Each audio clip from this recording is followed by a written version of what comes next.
Donc l'idée c'est de travailler sur les injustices face au genre.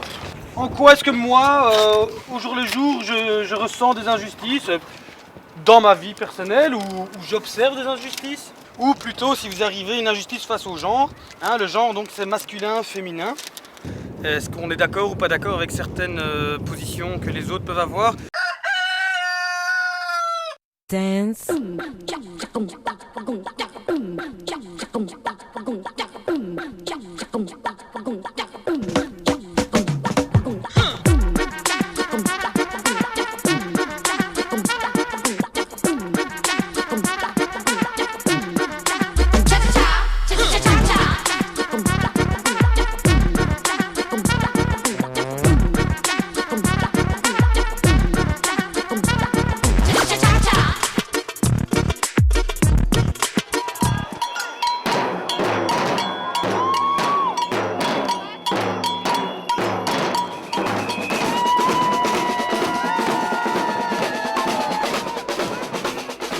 On est en centre-ville à la fête de la Gay Pride.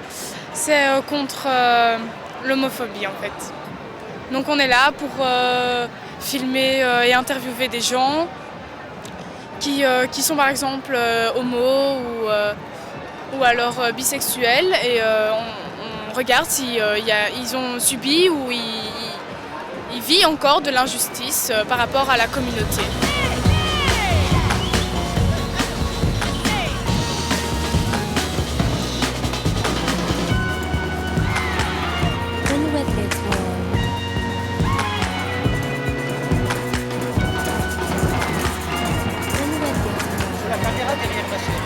Elle s'appelle Dalida, c'est la nouvelle vedette, c'est la nouvelle star. Mets-toi au milieu au moins. Ah, Dalida. Pour moi, il ne faut pas juger les gens. Avant de les juger, il faut vraiment regarder pourquoi, pour quelle cause qu'il est comme ça. Parce qu'on juge beaucoup les gens sur leur façon d'être, leur façon d'habiller, le visage, voilà. Une chose qui m'a marqué, c'est que je suis travesti. Je suis sorti en Algérie en travesti dans un resto. Ils pensaient que j'étais une femme. Alors il y avait plein des hétéros, des mecs hétéros qui ont demandé même ma main pour le mariage.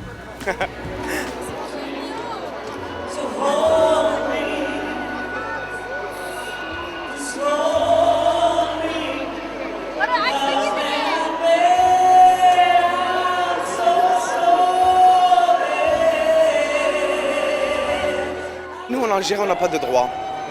Rien. On vit comme des cafards. Nous, les Algériens, les Maghrébins, les Nord-Africains, la région MENA, on vit comme des cafards. On doit avoir double personnalité. Et par rapport aux hommes et aux femmes, comment ça se passe là-bas? La femme, c'est la femme. La femme, une femme à la maison. L'homme, c'est lui qui travaille, c'est lui qui amène à manger. La femme s'occupe des enfants seulement. C'est pas bien. La femme, elle doit travailler, c'est un être humain avant tout.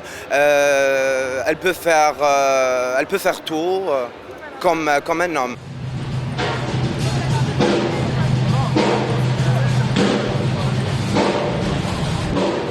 C'est la fête, aujourd'hui nous allons toutes et tous aller au paradis, tandis que Monseigneur Léonard et toute sa clique, toutes les religions, ceux-là qui sont des hommes d'ailleurs, ils iront en enfer. J'aime autant vous le dire, je suis la future papesse, je suis lesbienne et je vais mettre un petit peu d'ordre, plutôt de désordre dans toutes les religions.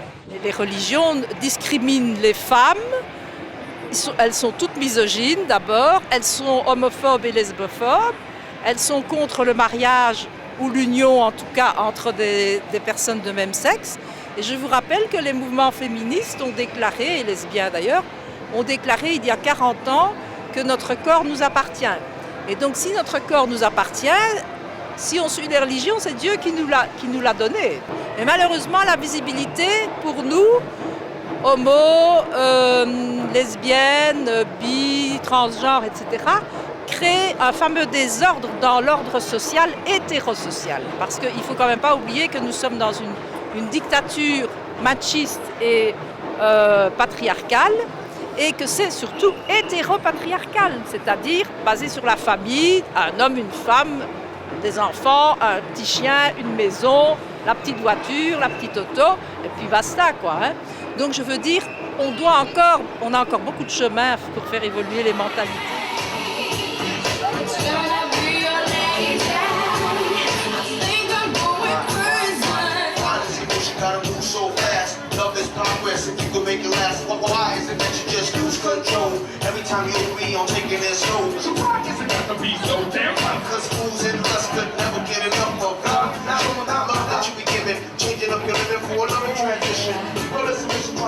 Est-ce que toi, tu as déjà subi une injustice par rapport au genre, par rapport à ta position? Quelques centaines d'injustices, je dirais vraiment même des fausses délations gratuites dans certains quartiers de Bruxelles par exemple, avec plus d'une vingtaine de personnes qui approuvent le lot. C'est aussi bien l'insulte, c'est aussi bien le coup, que c'est aussi bien le sourire avec un coup de couteau dans le dos.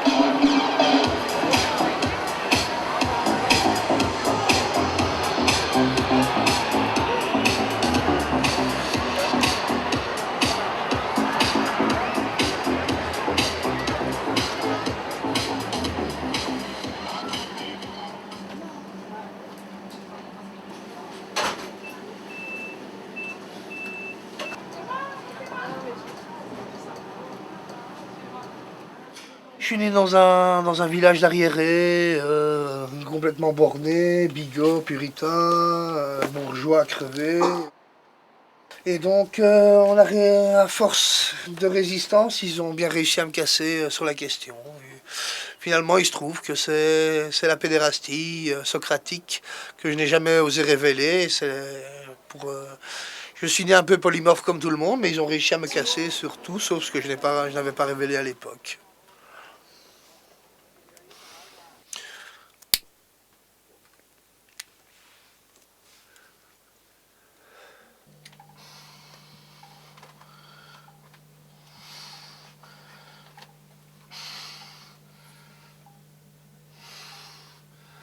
Tu disais, toi, à la Gay Pride, que tu étais... polyamoriste, donc polyamore.be, hein. C'est un petit peu ma philosophie. Bon, moi, c'est un nouveau mot pour union libre. Je vois énormément chez les gens, ils veulent un seul partenaire à la fois sous une volonté de l'amour, le vrai. Mais si tu n'as que la même personne, tu seras plus vite dégoûté. C'est la nature humaine, hein. Si tu ne manges que des raviolis tous les jours, tu vas finir par maudire les raviolis, détester les raviolis pour 4-5 ans, alors que si tu varies, le ravioli c'est pour toute ta vie, quoi. On dirait pas ici, comme ça, le cadre, ça prête pas à être pris au sérieux, je trouve, mais on est un peu dans un temple ici. Oui, j'ai vu le mot temple en arrivant. Exactement. C'est un des premiers invités qui a compris direct l'indécence cachée du truc. Il y a des raisons artistiques, donc c'est autant pour l'optique de Bruce LaBruce et d'Andy Warhol sur le sexe, et que pour un pied de nez à la chapelle Sixtine de Rome, qui est un pied de nez bien clair. Oui. Et en même temps, c'est en hommage à Platon, et donc sa philosophie de... Non pas de... Lui, il croyait que c'était du divin, bon, c'est la nature humaine qui voit dans ses rêves. Il suffit de dire qu'on aime le sexe pour qu'on ait déjà des hostilités à la fois physiques, des machiavélismes poussés, que des diffamations. C'est même plus forcément la volonté de ces, entre guillemets, homophobes, c'est carrément un conditionnement dès le berceau. Hein. Quand tu dis il suffit qu'on dise qu'on aime le sexe, le on, ça désigne les homos, les hétéros, tout le monde, parce que j'ai l'impression que les hétéros qui disent qu'ils aiment le sexe... C'est un peu la même chose pour les homos, pour les hétéros. Pour les homos, c'est divisé par deux, parce qu'en plus, il y a une touche politiquement incorrecte de plus, et pourtant, il n'y a pas de mal à se faire du bien, comme je dis toujours. On réduit souvent l'homophobe au gros connard qui cogne sans réfléchir. Bon, ils existent effectivement. On dit ça pour minimiser l'homophobie, mais bon, si Si un coup de poing d'une personne qui est pas intelligente ou un coup de poing d'une personne intelligente, ça ne change pas vraiment la même chose. Une fois qu'on a eu quelques dents cassées, ça fait un traumatisme quand même plus fort que n'importe quel esprit intelligent. On rejette, mais on ne vous dit pas pourquoi. On ne sait pas pourquoi tel vigile vous exclut directement. On ne sait même pas si c'est le vigile ou si c'est un crétin de la clientèle qui a porté une plainte fictive au vigile. Mais en même temps, la manière que tu as de t'habiller, c'est un peu une provocation aussi. Oui. En Europe, bon, il y a énormément de mimétisme social. Il suffit que certains le fassent pour que d'autres les suivent. Et donc, j'insuffle ainsi mes idées dans ces petits robots qui sont nos contemporains. J'aimerais pouvoir pisser debout comme les hommes. Ça, c'est un truc. Tu peux mettre ça. Autant du lycée, on pouvait ça. C'est injuste, hein. C'est vrai, pourquoi nous on est obligés de s'accroupir et tout, alors que eux, Je voudrais parfois être une idiote et l'apprécier. Putain, En c'est un gros, peu tu. prétentieux, quoi. Ah non, en gros, Tandis tu que, joues là, la. tandis que là, elle est idiote, mais elle apprécie pas. Voilà, c'est ça. Ça, c'est vraiment c'est la nana qui se prend pour une nana intelligente, quoi. Non, voilà, c'est en Bah, fait. et si elle se prend pour t'es une meuf immédiatement intelligente. caractérisé. Soit t'es dans le rôle de l'intello, soit t'es dans le rôle de la pain beige, soit t'es tout ça. Mais t'es forcément dans une case. Ça, c'est la plus grande injustice depuis la pomme d'Adam, c'est que la femme, l'homme procrée, la femme dispose, je sais plus quoi. Donc la femme, ce sont des pondeuses, elles restaient dans leur caverne, tandis que l'homme, il chassait. C'est pour ça que les femmes, elles ont pas un bon sens de l'orientation. Bon, mais c'est bon. Bon, ben les femmes, elles rangent ou quoi? Non, on n'a pas fini. La vaisselle. La réduction, comment on l'appelle? L'écrasement, non? L'émancipation. Donc la jeune fille majeure, l'avortement est puni par le décret de la loi de 39. Si je tâche là-dessus. Alors la femme et ses droits, ça j'étais curieuse de voir ça. Elle a des devoirs d'éducation, des droits de correction. Alors, qu'est-ce qu'on a là? Donc, la maternité a toujours été considérée par nos anciens maîtres comme l'état normal de la femme entre 20 et 40 ans.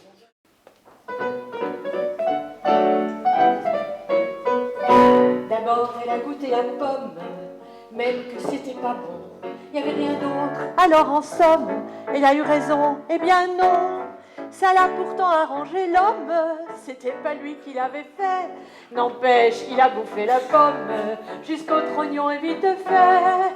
Oui, mais c'est la faute à Ève, il n'a rien fait lui Adam. Il a pas dit femme je crève, rien à se mettre sous la dent. D'ailleurs c'était pas terrible, même pas assaisonné. C'est bien écrit dans la Bible, Adam il est mal tombé. Après ça, quand Dieu en colère leur dit avec des hurlements, manque une pomme à l'inventaire qu'il a volée, c'est toi Adam. Ève s'avance à fanfaronne et dit, mais non papa c'est moi. Et d'ailleurs elle était pas bonne, faudra laisser mûrir je crois. Alors c'est la faute à Ève s'il les a chassés d'en haut. Et le pauvre Adam a pris la crève, il n'y avait rien sur le dos. Elle a dit, attends, je cueille des fleurs.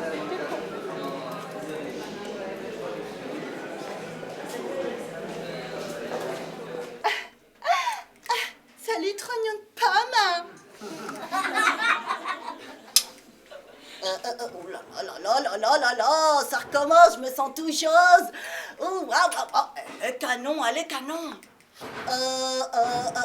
Comment tu t'appelles, trognon de pomme? ADA-AIM.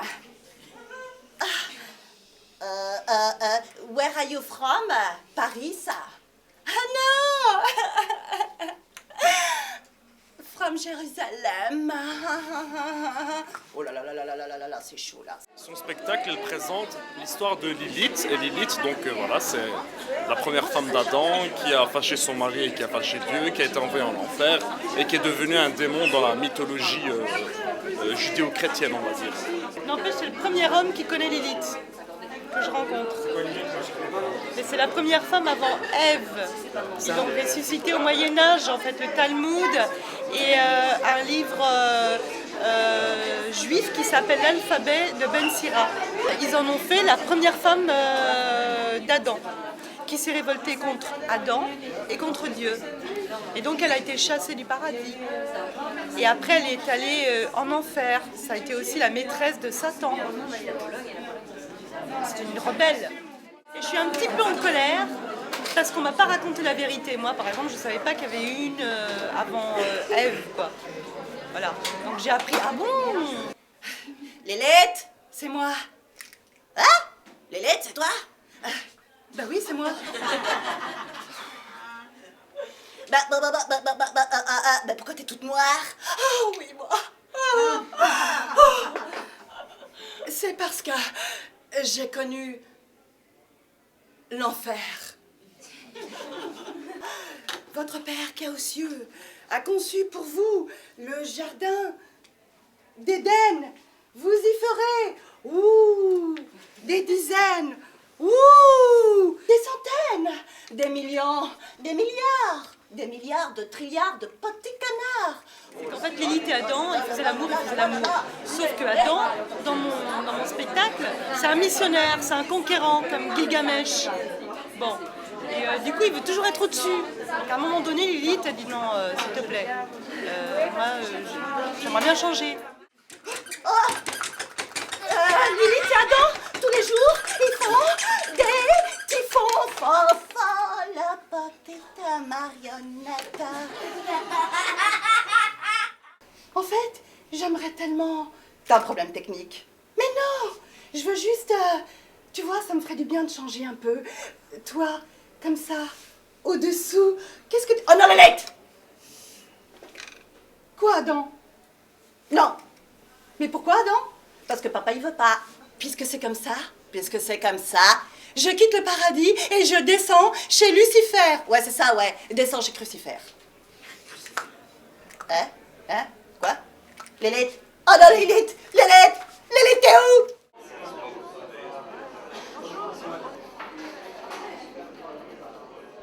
Vous ne trouvez pas que les choses ont tout de même un petit peu évolué? Que les femmes sont mieux considérées que jadis, plus indépendantes? Est-ce que vous n'auriez pas tendance à voir le côté obscur de la réalité? Écoutez, oui, les choses ont évolué jusqu'à un certain stade. Mais ce combat a été gagné grâce au combat réel et militant de toute une génération de femmes.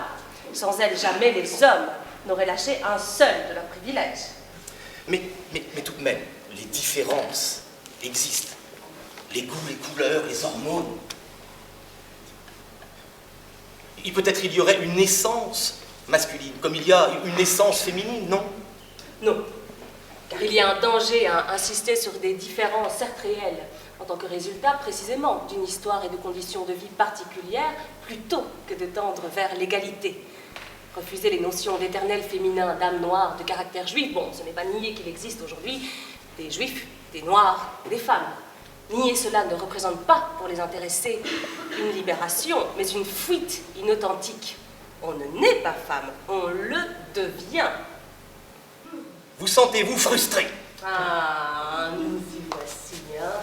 L'accusation de toute frustration, hein. Tout ce psychologisme-là dans lequel vous vous vautrez avec délectation. Voyez-vous, puisqu'il est difficile de dire à une femme c'est une tâche sacrée de récurer des casseroles, eh bien on lui dit c'est une tâche sacrée d'élever un enfant. Ce n'est pas en soi un acte créateur, mais une capacité biologique. Que la capacité biologique donner la vie n'entraîne pas forcément le devoir social de maternité, élever un enfant. Que la maternité ne représente pas la tâche suprême de la vie d'une femme. Que la maternité enchaîne véritablement la femme au foyer et la réduit à un véritable esclavage. Que pour toutes ces raisons, il faut dépasser cette conception de la maternité et déclarer obsolète la répartition traditionnelle des tâches entre hommes et femmes. C'est trop facile, comme un truc qui me dégoûte, c'est que la nana, elle veut se taper un mec. C'est qui a écrit d'ailleurs ça? Bah, elle a écrit en vert, j'ai écrit en rouge. Tu veux savoir pourquoi j'ai écrit... Moi j'ai écrit payez-moi un verre parce que dans le sens où Allez, je connais, comme je disais une fois avec Ludo, on était dans un bar. On voit mal un mec rentrer dans un bar, rien que parce qu'il fait un sourire, une bande de filles vont dire bah tiens, on t'offre un verre, tu vois. Mais lui, il a marqué si tu m'aides à payer mon loyer, parce que c'est plus les hommes qui ramènent de l'argent au foyer. Mais alors j'ai l'impression que tout ça c'est quand même un peu vieillot quand même, hein. C'est un peu des vieux clichés quoi. Est-ce qu'il y a un truc spécifique par exemple, on dirait plus les salopes ou quoi? J'attire quoi. Ouais. Voilà. Et comme ça arrive pas, Franchement, un gars qui dit salope, c'est un gars qui la regarde. S'il la regarde, c'est parce qu'elle est attirante. Elle existe. Voilà. Parce que des tu salopes en rue, hein, c'est rare. Hein. C'est plus moi, des je mademoiselles. Moi, T'en as qui en ont assez et qui prennent comme étant de la violence de faire se traiter de salope. Et il y en a qui attendent que ça parce que ça les... Elles se sentent valorisées, quoi, parce qu'elles ont l'impression d'être moches. Alors que... Mais en même temps, pour leur ego, elles réagissent quand même. Même si dans le sens, elles se disent ah j'existe, nanan, mais aux yeux des autres, elles vont quand même réagir. La nana qui se faisait insulter en rue, et il n'y a pas que ça, mais je trouve que ça, par exemple, comme par exemple les viols, ou comme par exemple tout ce qui est guerre et tout, la violence ça se transmet, donc ce genre de mots c'est de la violence. Donc c'est peut-être aussi des gens, via leur éducation ou quoi, qui ont subi la violence. On ne se rend pas souvent compte de l'effet négatif qu'une action peut avoir sur la personne. Et donc, par exemple, pour la honte, le silence des femmes, j'ai l'impression que finalement, ce sont des choses qui sont, voilà, ils sont pas comprises en fait.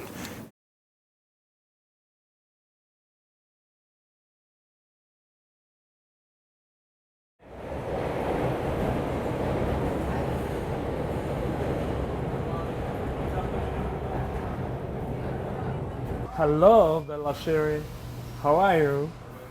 I noticed that you noticed me. What are you doing here? You are so beautiful. I like your eyes. And a good girl. A very good girl. I think there is some feeling between us. You know, you can give me your phone number if you want. No? Ah, sorry. This girl is on fire. This girl is on fire. She crying on fire. You don't like when I sing? I have a beautiful voice, no? يمكن كتهدر العربية وقيلة. والله ونجي عند البك نعطيلو 5 الجمل عليك انتينا. اي والله العزيزة ديالي. Oh please my baby. Let's do it. Just give me your phone number. Olé. You are a very good girl. Sorry, it's my hand, it's not me.